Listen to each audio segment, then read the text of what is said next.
Welcome to another video. I am the Wizard, and in this video, this is basically what all the pro-Palestinian Palestinian action and all those other idiots are cheering for. This is what they want. Islamic State called Palestine. And then, as you can see by the title, married at 12, a mother at 14, and a widow before she was 19. Well, this is what they're advocating for, so let's go through this article that I found. I thought it was absolutely shocking. Mina Khanoom is a woman who grew up in the most rural and conservative of communities in Iran, and her tragic story of child marriage shines a light on some of the horrors happening in the country to this day. Well, we all know it's happening like as of now. It's absolutely crazy. Award-winning journalist Tara Kangarlou's book, The Heartbeat of Iran, carefully captures the real-life stories of everyday people living in the country, from environmental activists living within the poorest part of the country to a transgender woman in Tehran. Each chapter reveals the complexities of life in their homeland, and Mina is just one of those stories. At just 12 years old, Mina was forced into a marriage with a then 30-year-old man. While this fact seems ludicrous to even begin to imagine here in the UK, in many parts of the world, including the Middle East, Asia and Africa, this still happens. Mina said, "My parents were illiterate and didn't know any better. Back then, a lot of poor and illiterate families would marry their girls off at that age. This lack of understanding and education impacts over 700 million women around the world who marry when they are just children." And this issue also impacts countries in the West. In the US, the minimum age for marriage is 18. But with that comes the exemption. It can take place at an earlier age with parents' permission and if a judge grants consent.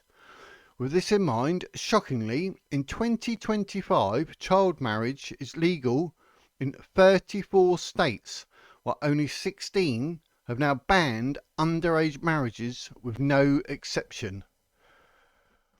Makes you wonder what's going on in the world. But child marriages, I mean, the fact that it's even a thing, I mean, like you say, even in the US, I mean, whatever next. Countries such as South Sudan, Saudi Arabia, Equatorial Guinea, Gambia, Somalia and Yemen have no legal minimum age for marriage whatsoever.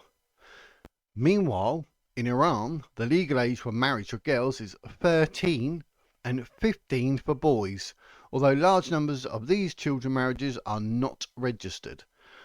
Can you imagine a girl of 13 or a boy of 14? I mean, the whole world is your oyster, and you're telling me that you can get married. Like, you haven't got a clue. Haven't got a clue. I mean, you're not even an adult, obviously, but that is ridiculous. I mean, what were you doing as a 15-year-old boy? Me, I can't remember, but I certainly wouldn't be getting married. A 13-year-old girl? Oh, I want to get married. What? Mina shared her story of her marriage to her late husband, explaining, "I was scared of him. As a child, her mother would put her to bed, and once she'd fallen asleep, her adult husband would then come into the room. At just 14, Mina became pregnant with her first son, and she recalled the moment so vividly. One day, I felt something moving in my stomach, and I started crying. I ran to my husband's aunt. I was screaming, 'Abji Shirin,' meaning sister in Farsi. A mouse has gone into my stomach. See, it's moving.' The young girl had no idea what it meant to carry a child, and 4 years later she gave birth to her second son. Within a year, when she was 19, Mina's husband died suddenly in a car crash, making her a teenage widow.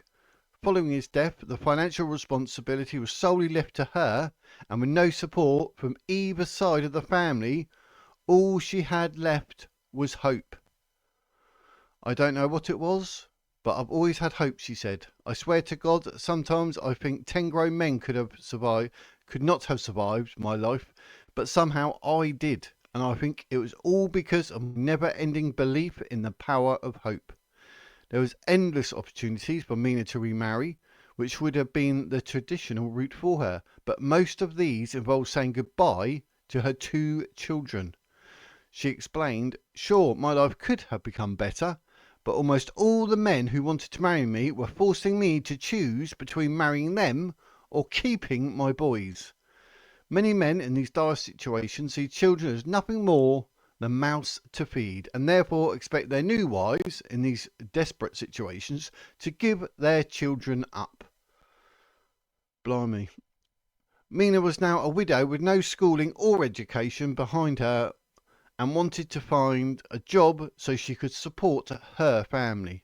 "My boys were my life. They were my everything. All I wanted for them was to live a good life. I wanted them to grow up like other children, go to school, eat well, play well, learn well, be kind and become good boys," she shared. After much struggle and many letdowns in the dark beginnings of the Iran-Iraq war, which went on to kill almost 1 million Iranians, the mother of 2 found herself a job at the army hospital. For the next 4 years, Mina did just about everything she could, from washing patients to cleaning floors, assisting surgeons and working night shifts. In the years that followed the war, Mina continued her work at the army hospital alongside her cleaning job and babysitting for upper-class families in northern Tehran. This area is the most affluent part of the city, where she had once dreamt of raising children of her own. While that dream never came, her determination gave her sons a life they may have never had. Bijan and Hushang, Mina's 2 boys, are much older now, and while they never had the opportunity to go to university as she hoped, they are healthy boys with jobs in Iran. She said, "I still think I can learn things and educate myself. My dream is to leave Iran and maybe live in another country. There is still so much I can do, so much I haven't done." So there you go. That's the story. That's shocking. I mean, how many stories that are probably like that, or even worse, in Iran? The fact that we have people cheering and they want another state that's under Islamic rule, under Sharia law, which will have even more women oppressed and used for child marriages and abused. I just don't get it. If you are out there and you are cheering for Palestine, not only are you uneducated, you are part of a very, very serious problem about advocating for Islamic ideology, child marriages, oppressing women, obviously ensuring they get no education.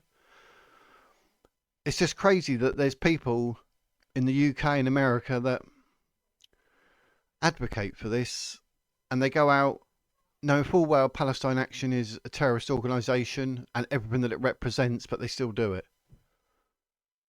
That is the world we live in. They are that deluded, and we get stories like that. Let me know what you think in the comments, and do not forget to like, subscribe, and I'll be back with even more stories and more news. But for now, ladies and gentlemen, stay safe, and that is the Wizard's words.